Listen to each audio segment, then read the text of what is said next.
हाँ, राजा राजा का बताएंगे, राजा का बताएंगे। जैन रीड्स, बिना राजा की चर्चा किए कहानी खत्म ही नहीं होगी।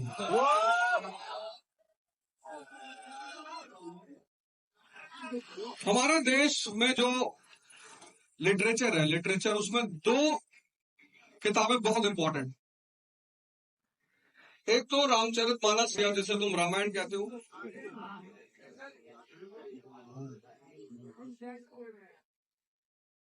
अभी 2 दिन पहले दशहरा का फेस्टिवल हमने मनाया और वो पूरा रामचरितमानस पे बेस्ड है। 2 दिन पहले दशहरा का त्योहार था और वो पूरा रामचरितमानस पे बेस्ड है। और रामचरितमानस या रामायण जिसे हम कहते हैं, उसमें छोटा सा फर्क है, मैं बता दूंगा। वो भारत की सोशल इंसाइक्लोपीडिया है कि समाज को कैसा होना चाहिए, समाज में पिता को कैसा होना चाहिए, माँ को कैसा होना चाहिए, बेटे को कैसा होना चाहिए। और दूसरी जो किताब है सबसे इंपॉर्टेंट है, वो है महाभारत। तो 2 सबसे इंपॉर्टेंट किताबें, एक रामायण और एक महाभारत। महाभारत इसलिए है क्योंकि हम सबके जीवन में एक महाभारत है।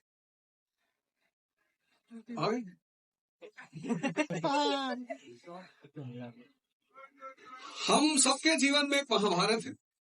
हम सबकी अपनी अपनी महाभारत है, हम सबकी। ऐसा कोई है ही नहीं जिसके जीवन में महाभारत ना हो। 17 साल के बाद से जीवन में महाभारत की शुरुआत होती है। 17 साल में जो सबसे पहला चैलेंज हमारे सामने आता है, वो पेरेंट्स का चैलेंज सामने आता है कि देखो भैया, नाक मत कटाना, कुछ अच्छा कर लो। ये पहला चैलेंज शुरू होता है। और 17 साल के बाद जो दूसरा चैलेंज है, वो 27 में फ्रेंड्स। ज्यादातर फ्रेंड्स कहीं ना कहीं एस्टैब्लिश हो चुके होते हैं, स्थिर हो चुके होते हैं, वो एक चैलेंज बन जाता है। फिर अगला चैलेंज 37 पे फैमिली, आपकी वाइफ, आपके बच्चे। फिर अगला चैलेंज 47 पे कि अब बच्चों की शादी कहां करनी है, वो सेटल कैसे होंगे। और फिर नेक्स्ट चैलेंज 57 कि आप रिटायर होने जा रहे हैं, अब आपका जीवन ओल्ड एज होम पे कटेगा या रेस कोर्स पे। तो पूरा जीवन एक महाभारत है। ये जो हमें बचपन से बताया जाता है ना कि 10th के बाद कोई पढ़ाई नहीं होती, और बेटा एक बार 12th अगर 98% आ गया तो जीवन में फिर कोई चुनौती नहीं, ये सब ड्रामेबाजी है। अब तक क्लियर हो चुका होगा कि 10th में अगर 99% आ गए तो बाइक दिलाएंगे, 12th में आ गए तो कार दिलाएंगे, और वगैरह वगैरह वगैरह। ऐसे ही एक महाभारत है यूपीएससी की प्रिपरेशन, सिविल सर्विसेज की प्रिपरेशन। इस प्रिपरेशन में ये पढ़ाई का खेल ही नहीं है। जितने लोग पढ़ते हैं उनका आईएएस में कभी सिलेक्शन ही नहीं होता।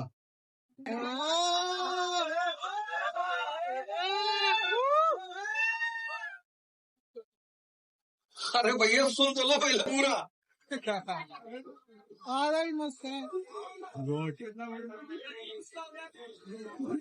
हाँ, ये सवाल बहुत अच्छा है कि जितने लोग पढ़ते हैं उनका आईएएस में सिलेक्शन नहीं होता, तो फिर होता किसका है? जो आपकी कोचिंग ज्वाइन करता है। नहीं, जो कोचिंग नहीं करते उनका होता है। ऐसा नहीं कि सिर्फ जो मेरी कोचिंग में पढ़े, जो कोचिंग नहीं भी करते ज्यादातर उन्हीं का होता है। और होता किसका है? और ईरान और इजराइल का वॉर चल रहा है और दुनिया इस स्टेज पे है कि दिस वॉर में turn into a third world war and there can be a huge destruction in the world. पर शायद इस पूरे शो में जितने भी लोग बैठे हैं और सब पढ़े लिखे बैठे हैं, शायद ही किसी को पता हो कि ईरान में कितनी ऑयल रिफाइनरीज हैं।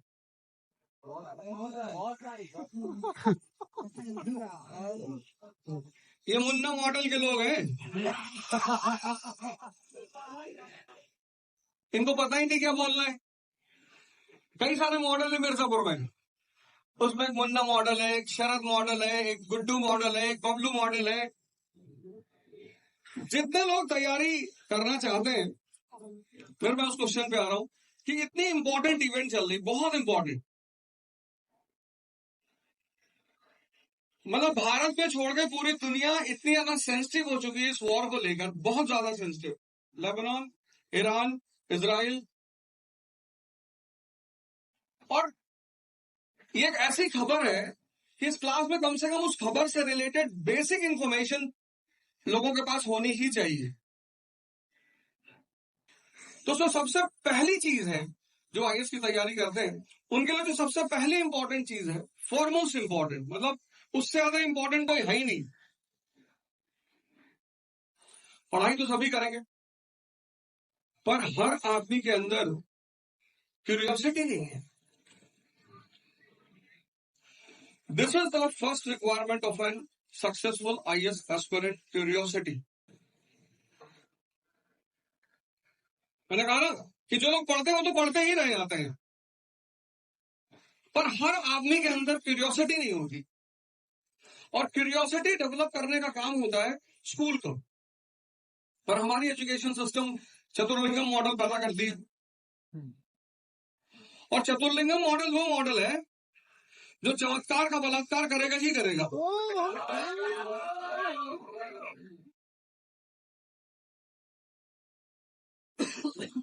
आज से 50 साल पहले सोर्स ऑफ इंफॉर्मेशन लिटरेचर होती थी। अब लिटरेचर के साथ साथ जो एक और इंपॉर्टेंट सोर्स ऑफ इनकम है वो है सिनेमा। और कुछ ऐसी सिनेमाज बनती हैं जो समाज को बहुत ज्यादा गाइड करने की कोशिश करती है। उसमें से एक मूवी है 3 इडियट। मतलब चतुर्लिंगम सेकंड पोजीशन पाके दुखी था। हमारे क्लास में 12 में 47 लड़के थे और हमारी 47 पोजीशन होती थी।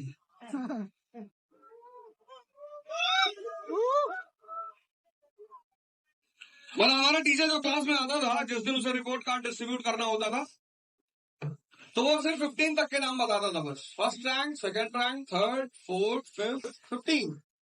उसके बाद वो नाम लेके बुलाता था, हाँ भाई। और जब लास्ट रिपोर्ट कार्ड आता था तो वो नाम भी नहीं लेता, क्योंकि मैं ही बचा होता था क्लास में।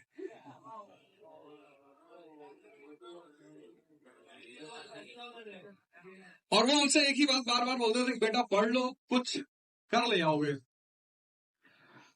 चीज जो है वो क्यूरियोसिटी है।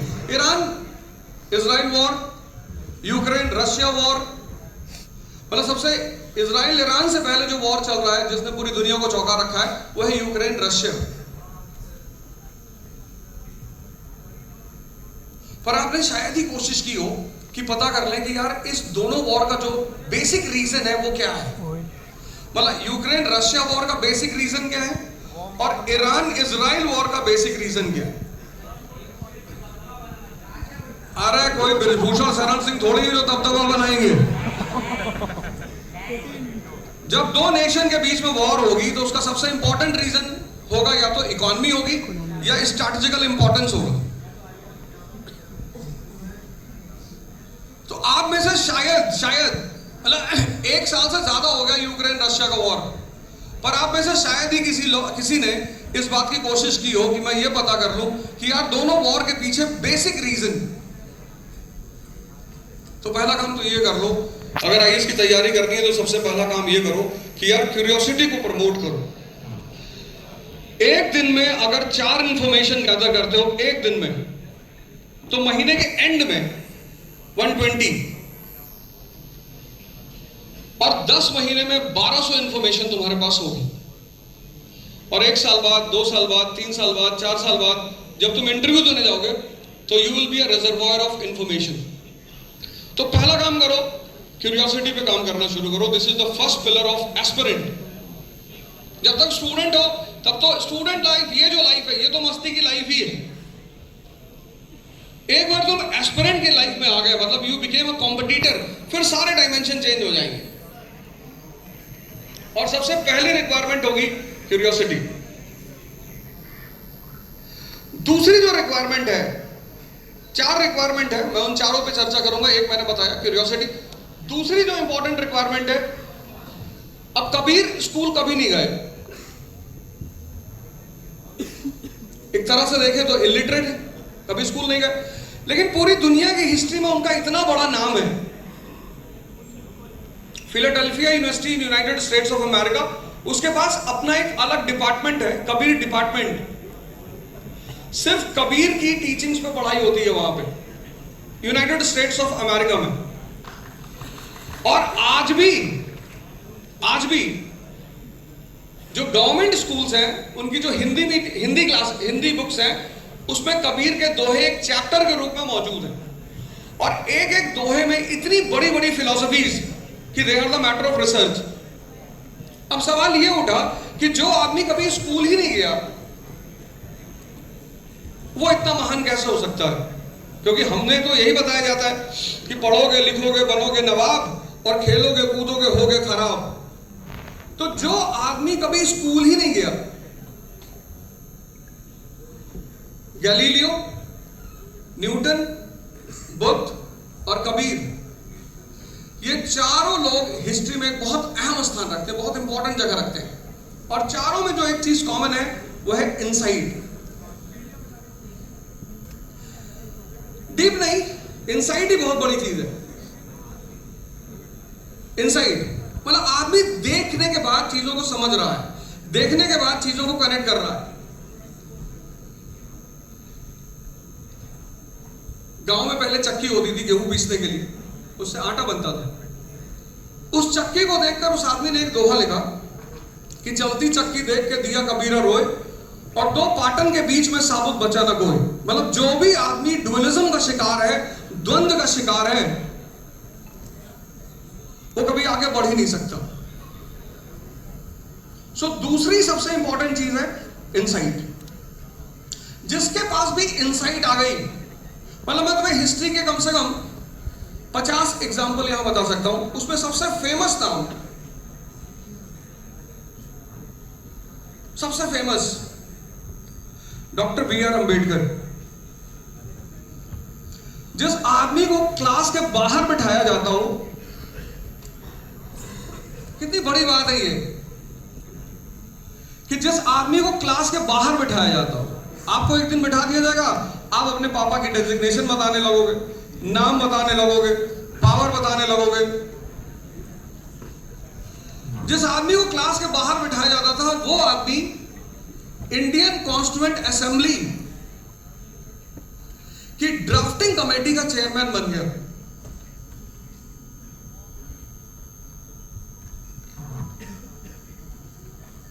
जिस आदमी को क्लास के बाहर बिठाया जाता था, बाहर, वो आदमी इंडियन कॉन्स्टिट्यूएंट असेंबली की ड्राफ्टिंग कमेटी का चेयरमैन, सिर्फ एक चीज से, और वो थी एजुकेशन।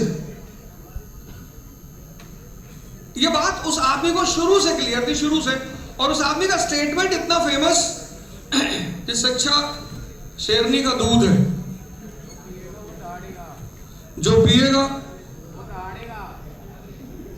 दहाड़ेगा, नहीं दहाड़ेगा, जो पिएगा वो दहाड़ेगा। इनसाइट।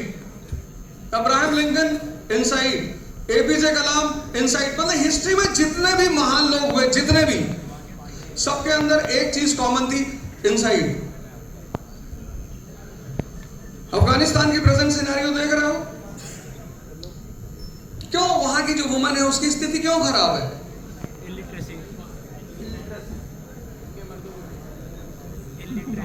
ट्राई कर लो, आगे ही बैठे हो, क्या वजह है? एक तो मुझे लगता है कि बेसिकली एक तो एजुकेशन जो है वो ज़्यादा इम्पोर्टेंट है। दूसरा, वो इतने साल से सेम सिनेरियो में रहते रहते वो उससे यूज हो चुके हैं, तो उनको लगता नहीं है कि वो सिनेरियो से बाहर आ सकते हैं।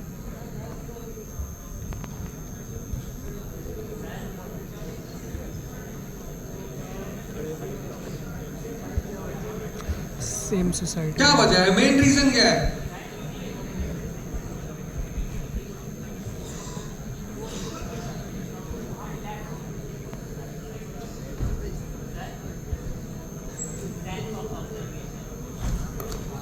देखो यार, कितनी छोटी सी बात है, इतनी सारी बातें बोलने की जरूरत ही नहीं। अभी तुमने एक सीरीज देखी होगी पंचायत, देखी ना? Yes sir. उसमें प्रधान जी हैं मंजू जी विवियन रिचर्ड्स के साथ। इंफॉर्मेशन है, इंटरव्यू में पूछ सकता, सुन लो पहले। और जब वो प्रेग्नेंट हुई तो विवियन रिचर्ड ने उनसे शादी करने से मना कर दिया। तो ना कोई बात नहीं, 1980s की बात है, अभी रिसेंटली उस बेटी की शादी हुई मसाबा की, 1980s की इवेंट है ये, अभी नहीं 1980s। और फिर उन्होंने कहा कि बच्चे के जन्म में सिर्फ पिता का ही रोल नहीं होता, माँ का भी होता है। तो सिर्फ पिता के राइट्स नहीं होने चाहिए, माँ के भी होने चाहिए। और मैं अपनी बच्चे को जन्म दूंगी। And she became a unmarried mother in 1980।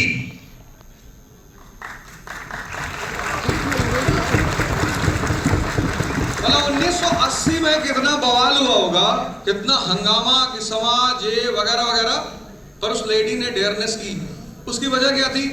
एक बड़ा छोटा सा फॉर्मूला है, economic independence leads to social independence. कोई धर्म, एजुकेशन, ये सब तो बोलने की बातें है ना। The simplest formula is economic independence leads to social independence. अगर वो इकोनॉमिक इंडिपेंडेंस नहीं होता ना उनके पास, तो इतना बड़ा डिसीजन वो कभी नहीं ले पाती। तो आज अफगानिस्तान में जो वुमन की स्थिति खराब है, उसके पीछे सबसे बड़ी वजह है कि दे आर लैकिंग क्या? Economic independence. ये दूसरी चीज है जो आपको डेवलप करनी है, अपार्ट फ्रॉम क्यूरियोसिटी, इनसाइट।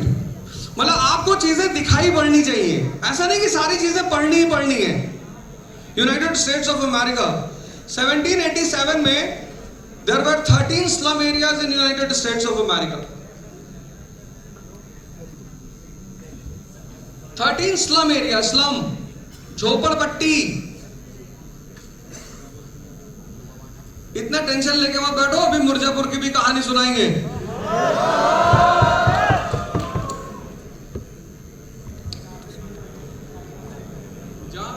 जान आ जाती है यार एकदम से।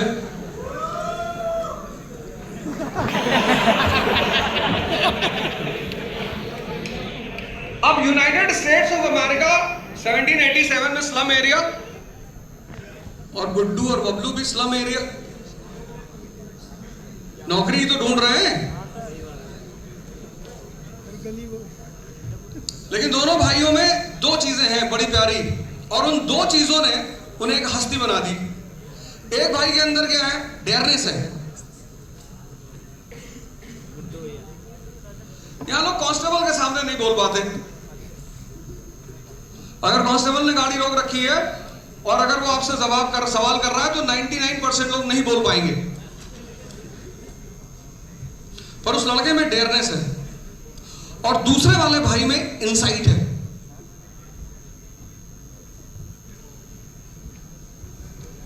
(1787) में America was a slum area. Slum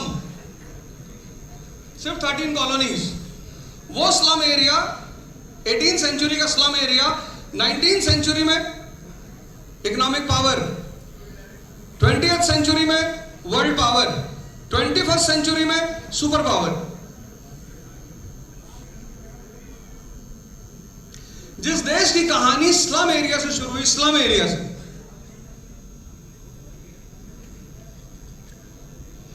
जिस देश की कहानी slum area, 18th century United States of America is a slum area, 19th century United States of America is a economic power, and 20th century United States of America is a world power.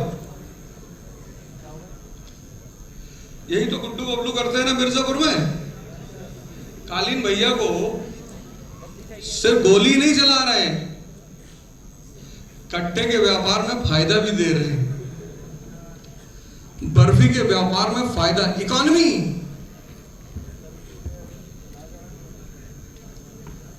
Nineteen century में economic power, 20th century में world power, 21st century में super power. कहानी कहां से शुरू हुई? Slum area से। क्या है अमेरिका के पास ऐसा जो हमने डेवलप नहीं किया? अब आज की डेट में जब तुम यूनाइटेड स्टेट्स ऑफ अमेरिका को देखते हो, लगभग पूरी दुनिया यूनाइटेड स्टेट्स ऑफ अमेरिका जाना चाहती है, और 17th सेंचुरी में अमेरिका जाने को कोई तैयार ही नहीं था। क्वीन एलिजाबेथ वन ने जब चार्टर पास किया, 17th सेंचुरी में जब क्वीन एलिजाबेथ वन ने चार्टर पास किया कि people should be taken to new world, that is what you called United States of America today, कोई जाने को अमेरिका तैयार ही नहीं था 17th सेंचुरी। और आज पूरी दुनिया अमेरिका जाने को तैयार है, क्योंकि उनकी एजुकेशन का सबसे इंपॉर्टेंट एस्पेक्ट, सबसे, वहां कोई किताब उताब लेके नहीं जाता, डिबेट, डिस्कशन। वहां के जो जो स्कूल्स हैं वहां का जो पैरामीटर है, टीचर तो पढ़ाएगा ही पढ़ाएगा, every student has to come with a question bank from a specific topic. जैसे आज आप पढ़ने जा रहे हो ओशन करंट ज्योग्राफी में और आप क्लास में आए हो तो आप क्वेश्चन लेकर आओगे। मतलब before coming to the class you will have certain questions with you so that you can ask those questions to your teacher। और सबसे ज्यादा अगर नोबेल प्राइज मिले दुनिया में तो ज्यूज को मिले हैं, and Jews are a very good part of American population. हमारे यहाँ क्वेश्चन पूछने की पाबंदी घर में तो है ही है, चलो घर में माँ बाप काम करते हैं, जॉब पे जाते हैं। स्कूल में, अगर स्कूल में तुमने लगातार किसी टीचर से क्वेश्चन कर लिया तो तुम उस टीचर की ब्लैकलिस्ट में आ जाओगे। और 98% टीचरों को लगता है कि स्टूडेंट्स उनकी परीक्षा ले रहे हैं कि हमसे क्वेश्चन पूछोगे। और जिनके पास वाइवा का नंबर है उनसे तो पूछा ही नहीं जा सकता। 11th-12th में शायद ही कोई दिन होता था जब मैं बायोलॉजी या केमिस्ट्री की क्लास में बाहर ना जाऊं, क्योंकि मुझे क्वेश्चन पूछना होता था और टीचर कहता था क्वेश्चन नहीं पूछने देंगे। और हमारा बायोलॉजी का टीचर था, उसने एक चैप्टर छोड़ दिया, पढ़ाया नहीं, कहा इसके नोट्स दे देंगे, very easy chapter, very easy chapter. अरे मैंने कहा sir it's very important chapter. बोले no no very easy, reproduction.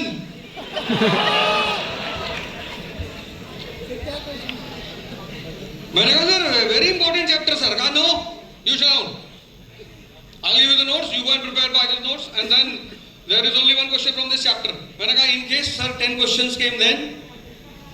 फिर तो मैं सीधे प्रिंसिपल के पास गया, मैंने कहा साहब ये हम लोग को सबसे इंपॉर्टेंट चैप्टर नहीं पढ़ा रहे, कह रहे नोट्स दे देंगे। तो प्रिंसिपल ने पूछा कौन सा चैप्टर? मैंने कहा सर वो रिप्रोडक्शन। तो टीचर को बुलाया, why you are not teaching this chapter in the class? तो बोला sir I will go and teach this chapter। और मुझे पता था कि ये क्लास में अपनी मुस्कुराहट नहीं रोक पाएंगे। और मैंने कहा सर ऐसे पढ़ाना नहीं है, डायग्राम बना के सर।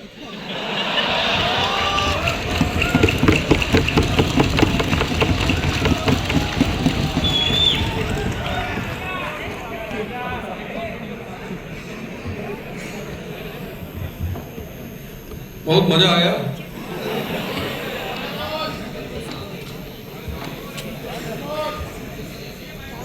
देखो भैया 4 बात बताने हैं, उसको बता दें, फिर बीच में वो राजा वाली बात बतानी है और फिर तुम लोग के क्वेश्चंस लेने हैं। पहली चीज क्यूरियोसिटी, दूसरी चीज इनसाइट।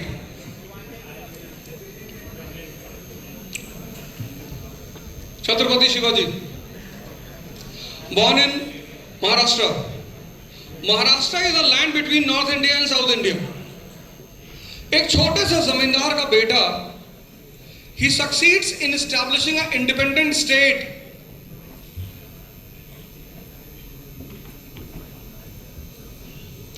दो बातें बताने जा रहा हूं, सुन लो, फिर राजा वाले बात पे आते हैं। Chhatrapati Shivaji son of a जमींदार इन महाराष्ट्र, एक छोटे से जमींदार के बेटे,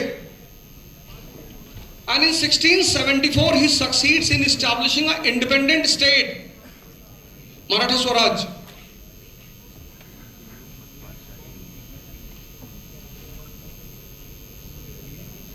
हो सकता है तुम्हारे अंदर ये बात क्यूरियोसिटी ना पैदा करती हो, पर है बहुत बड़ी बात। दूसरा example, Mahmud Ghazni came to India, he came with his army। Mohammad Ghori came to India, he came with his army। Taimur came to India, he came with his army। Babur came to India, he came with his army। Nadir Shah army, Ahmad Shah Abdali army, but East India company,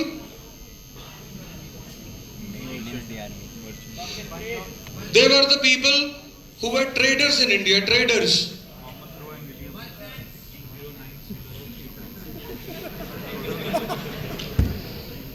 east India company traders, वो तो कोई army लेके नहीं आए।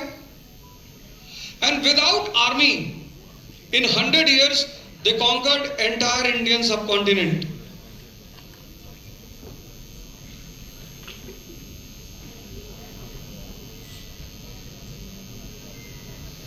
मतलब बाकी जो लोग आए वो आर्मी लेकर आए तो समझ में आता है कि ठीक है यार, आर्मी लेकर आए, जीत गए, उनके पास हमसे अच्छी आर्मी रही होगी। पर east India company, traders in India, traders simple trade करने आए और उन ट्रेडर्स ने इतनी मस्ती में 1757 से लेकर 1856 पूरे इंडियन सब कॉन्टिनेंट पे कब्जा कर लिया।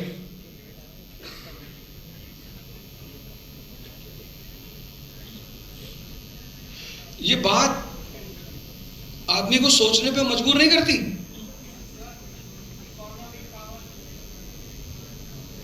अरे कोई इकोनॉमिक पावर नहीं यार।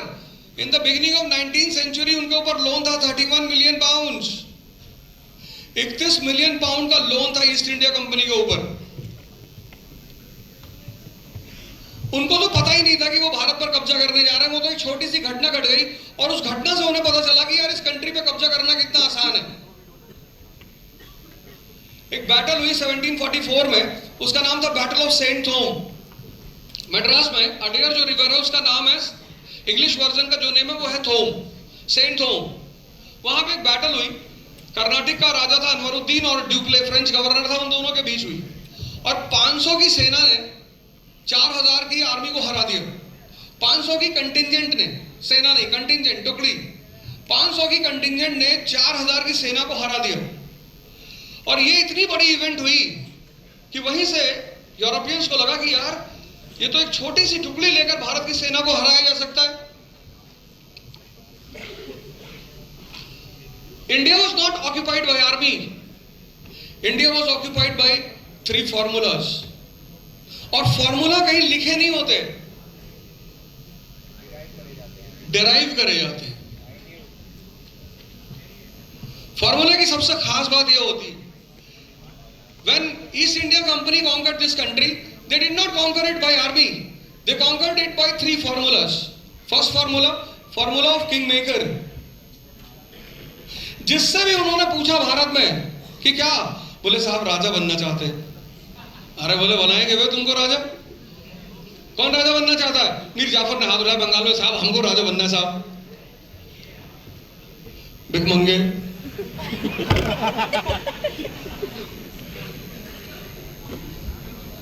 कितने सारे लोग मेरे पास आते बोलते हैं साहब सर वो कॉन्फिडेंस नहीं पैदा हो रहा है। अरे कॉन्फिडेंस जब नहीं पैदा हो रहा है तो कौन बुद्धिमानता में कूदने के लिए? अब जंगल में शेर ये बात नहीं पूछता कि कॉन्फिडेंस नहीं पैदा हो रहा है। अगर तुम डिस्कवरी चैनल वगैरह देखो और हिरन को जंगल में घूमते हुए देखो, डरा हुआ है, सहमा हुआ है, ताकत नहीं है उसके पास। पर जंगल में शेर डरा हुआ नहीं है, वो घबराया हुआ नहीं है। जितने भी चैलेंजिंग एरियाज हैं इंडिया में, जितने भी, चाहे वो कश्मीर हो, चाहे नॉर्थ ईस्ट हो, जहां भी चैलेंजेस हैं वहां पे तुम इंसर्जेंसी देखोगे, टेररिज्म देखोगे। शिवाजी के पास एक बहुत एक डीप इंसाइट है कि ये दोनों फॉरेनर है, मुगल भी फॉरेनर है और बीजापुर गोलकोंडा भी फॉरेनर है और ये लड़ते हमारे बल पे, हमारा मतलब मराठा। तो अगर हम इनके लिए लड़ सकते हैं तो हम अपने लिए क्यों नहीं लड़ सकते? और यहीं पर उस आदमी ने एक ड्रीम देखी मराठा स्वराज की। अब मराठा स्वराज के लिए पैसा चाहिए। State can not be, there is no possibility of a state without finance. Antarctica में जाके तुम राज्य नहीं बना सकते।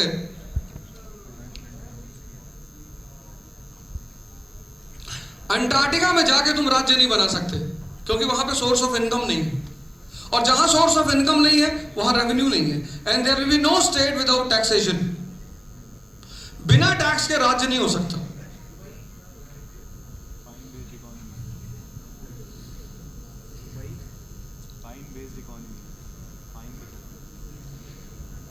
बिना टैक्स के राज्य पॉसिबल ही नहीं है, है ही नहीं।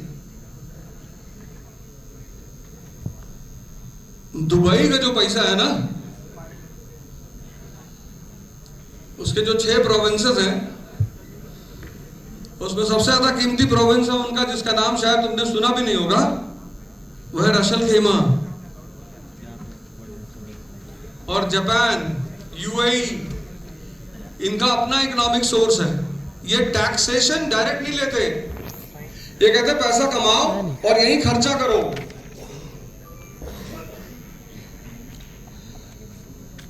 भाई कमाओगे खर्चा करोगे तो भी तो पैसा उसी कंट्री में रहेगा ना,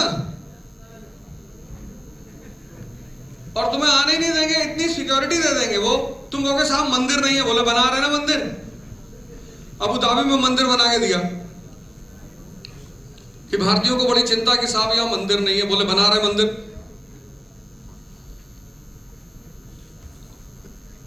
और उनकी इकॉनमी दुबई फ्रेम,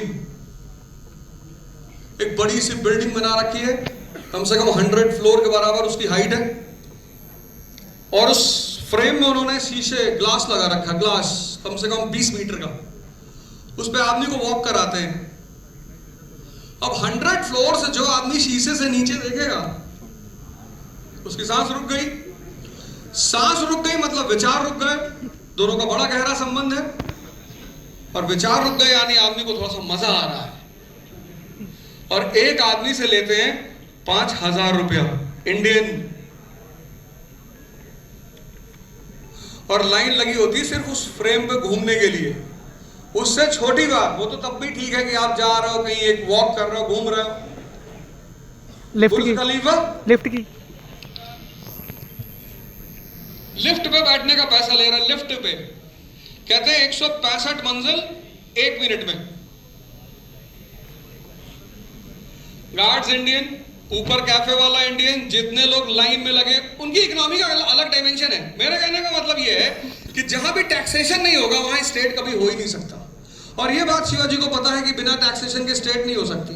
1664 सूरत का पहला प्लंडर की पैसा चाहिए किसी भी कीमत पे। 1674 में उस आदमी ने इंडिपेंडेंट स्टेट पैदा कर दिया इनसाइड। इंग्लिश, मैंने कहा सिर्फ 3 फॉर्मूला लगाया उन्होंने। पहला फॉर्मूला किंग मेकर, राजा बनाओ, घूम घूम के इस कंट्री में राजा बनाओ। पहले राजा बनाया उसको, हाँ मीर जाफर तो दूसरा आदमी है। मीर जाफर से पहले उन्होंने राजा बनाया मुजफ्फर जंग को हैदराबाद का, और मुजफ्फर जंग से पहले राजा बनाया चंदा साहिब को कर्नाटक का। और चंदा साहिब ने 80 गांव दिए ड्यूप्ले को एज अ रिवॉर्ड, और मुजफ्फर जंग ने पूरा पूरा शहर दे दिया मसूलीपट्टनम। 20 लाख रुपए कैश 1749 में। ये फॉर्मूला पैदा किया ड्यूप्ले ने, इसको लगाया रॉबर्ट क्लाइव और ईस्ट इंडिया कंपनी ने। रॉबर्ट क्लाइव जब बंगाल पहुंचा तब उसने बंगालियों से पूछा राजा कौन बनेगा? मीर जाफर ने याद उड़ाया, साहब हम बनेंगे। बोले बैठा उसको। 1757 बैटल ऑफ प्लासी, मीर जाफर को राजा बना दिया। एक एक अंग्रेज अधिकारी को उसने इतना पैसा दिया, मतलब ब्रिटेन में एक पागलपन की दौड़ शुरू हो गई कि भैया किसी भी कीमत पे बंगाल जाना है। और 1757 से 1760 ब्रिटिश अधिकारी डेली आते थे मीर जाफर के पास पैसा मांगने, डेली एवरी डे, कि 10 रुपए दे दो, सिगरेट नहीं है। और 1760 में मीर जाफर ने कहा कि भैया मेरे पास पैसा नहीं है, मेरे पास पैसा नहीं है, नीचे उधर। अब कौन राजा बनेगा? मीर कासिम। फिर वो मराठा चीफ रघुनाथ राव, उसने भी आके बॉम्बे प्रेसिडेंसी में कहा कि साहब हमको राजा बनना है। बोले पैसा लाए? बोले हाँ साहब लाए। First Anglo Maratha war. फिर वो पंजाब की जो राजा थे रंजीत सिंह, उनकी वाइफ रानी जिंदान, वो भी अपने बेटे को लेकर पहुंची दिलीप सिंह को। तो पहला फॉर्मूला किंग मेकर, पहले राउंड में उन्होंने क्या किया, जितने निकम्मे थे सबको राजा बना दिया। और दूसरे राउंड में सारे निकम्मों को डराया सब्सिडियरी अलायंस। जब तुम मॉडर्न इंडिया पढ़ोगे तो सब्सिडियरी अलायंस बाय वेलेस्ली, ये दूसरा फॉर्मूला था। पहला फॉर्मूला किंग मेकर, दूसरा फॉर्मूला सब्सिडियरी अलायंस। और फिर उन्होंने कहा कि इतने बड़े निकम्मे हो कि बच्चे नहीं पैदा कर पा रहे हो। और तीसरा फॉर्मूला लगाया डॉक्ट्रिन ऑफ लैप्स, डलहौजी।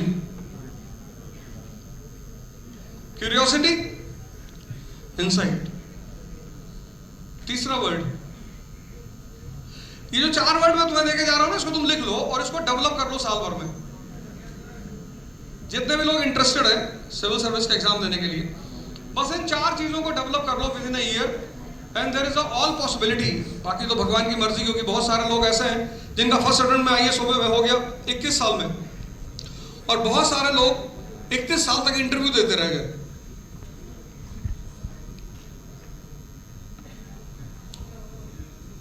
बहुत सारे सिद्धार्थों ने घर छोड़ा, लेकिन सारे सिद्धार्थ बुद्ध नहीं बने। तुम अगर हरिद्वार और ऋषिकेश की तरफ जाओगे, वहां बहुत सारे लोग मिलेंगे जिन्होंने अपनी यूथ में अपना घर छोड़ दिया, but they fail to achieve anything.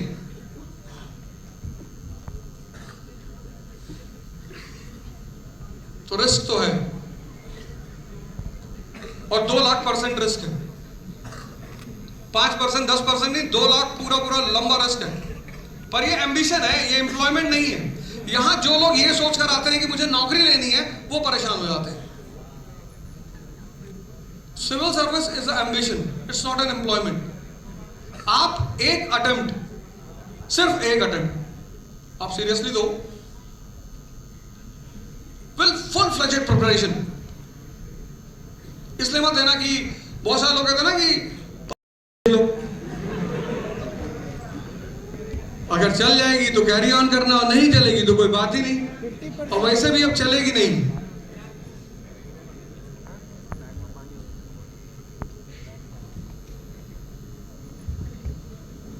तीसरा वर्ड है कनेक्टिविटी।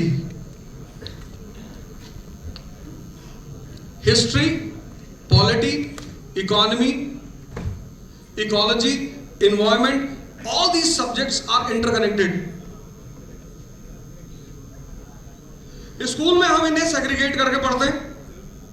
कॉलेज में जब हम आते हैं बैचलर ऑफ आर्ट्स या मास्टर ऑफ आर्ट्स, तो बैचलर ऑफ आर्ट्स मतलब एनालिसिस ऑफ अ सब्जेक्ट।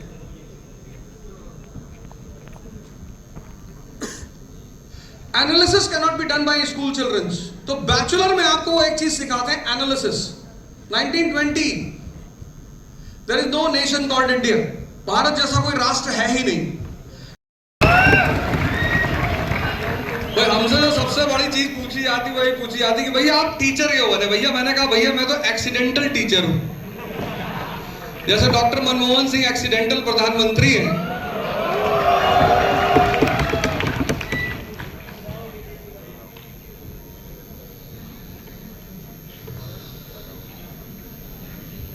इतनी तो क्षमता नहीं है। तो तुम करो कुछ भी, वो जो मुझे 1 घंटे 4 पॉइंट बोलने हैं, वो बोलने ही बोलने हैं। नागालैंड गए, जवाहरलाल नेहरू, 50 का इलेक्शन था तो नागालैंड जाना ही था, क्योंकि नागालैंड में सबसे ज्यादा इंसर्जेंसी चल रही थी। तो जब नागालैंड पहुंचे तो एक बहुत बड़ी भीड़ बैठी थी उनकी सम्मान में, कम से कम 10,000 लोग बैठे हुए थे। और जैसे ही नेहरू ने माइक उठाया बोलने के लिए, एक एक आदमी उठ के चला गया। मतलब विद इन 5 मिनट्स वहां पे कोई था ही नहीं। This was a message to Jawaharlal Nehru कि we are not with you, और हम पहले इलेक्शन में पार्टिसिपेट नहीं करेंगे। और सौभाग्य से नेहरू जी की बेटी भी उनके साथ थी, श्रीमती गांधी। अब पिता और बेटी और जो संयोजक वो सारे मंच पे खड़े, और मैदान में कोई था ही नहीं। तो उन्होंने कहा यार गीता का श्लोक सुनाता हूं 1 घंटे।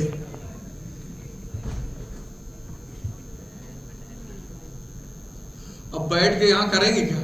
तो भाषण दे के ही जाएंगे।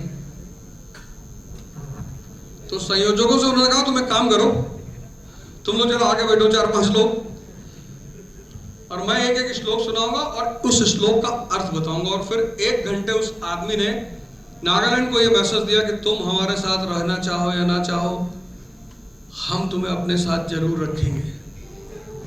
और भले भाषण सुन के नहीं आओगे तो गीता सुन के तो आओगे ही आओगे। खत्म, ओवर।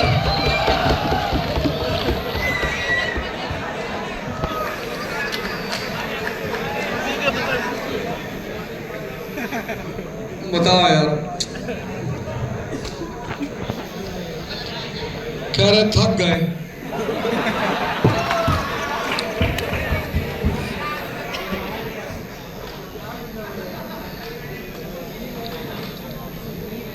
बनाएंगे इसको मीर जाफर की तरह बनाएंगे, इसको मीर जाफर वाला राजा बनाएंगे। तुम चिंता क्यों कर रहे हो? 4 बातें, 4। पहला शब्द मैंने कहा क्यूरियोसिटी, दूसरा मैंने कहा इंसाइट, तीसरा मैंने कहा कनेक्टिविटी, और चौथा रैशनलिज्म। अगर ये 4 शब्द पे तुम काम करते हो तो 98% गारंटी है कि तुम्हारे लिए यूपीएससी की प्रिपरेशन आसान हो जाएगी।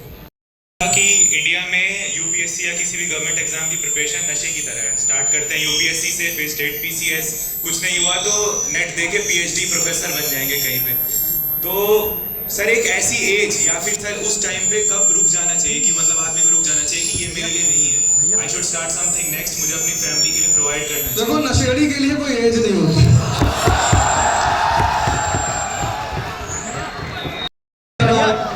तो अगर नशेड़ी है तो उसके लिए कोई एज नहीं होगी जब तक सरकार ना कह दे कि भैया अश्वत्थामा अब रहने दो। लेकिन अगर समझदार आदमी है, अगर होश है उसके अंदर, तो वो 2 अटेम्प्ट मैक्सिमम देगा। उसके बाद वो प्रिपरेशन नहीं करेगा क्योंकि उसकी प्रिपरेशन हो चुकी है, एग्जाम वो देता रहेगा, पर वो 2 अटेम्प्ट बहुत सीरियसली लेगा।